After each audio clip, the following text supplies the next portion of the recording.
কালকে রাত্রে 9:30 10টায় কারেন্ট গেল দাদা, কিন্তু আজকে এখন কয়টা বাজে আপনি কি বলতে পারেন? কয়টা বাজে? 11:30 বাজে। মানে স্মার্ট সিটিতে আজকে 27-28 ঘন্টা ধরে কারেন্ট নেই।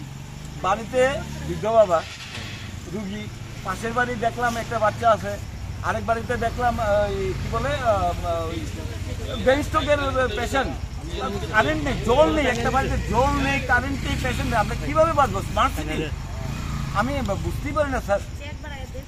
আপনার কি কথা বলেছেন, মানে যোগাযোগ করেছেন? যোগাযোগ মহিলারা গেছে এবং টোল ফ্রি নাম্বারে ফোন করেছে। ওরা রাফ বিহেভ করেছে আমাদের সঙ্গে, রাফ বিহেভ করে আমাদের সঙ্গে কথা বলেছে যে আসবে, যে সময় তাদের সময় হবে তখন আসবে। কি এটা কি আপনারা কতক্ষণ বন্ধ রাখবেন রাস্তা? কি করবো দাদা, আমরা দাঁড়িয়ে আছি যতক্ষণ আমাদের ইয়ে দেবে, বডি সাপোর্ট করবে ততক্ষণ আমরা থাকবো এখানে। যখন থাকবো না, যদি প্রশাসন বা অন্য কেউ না শুনে, তাহলে আমরা যেতেই হবে বাড়িতে। কি করবার?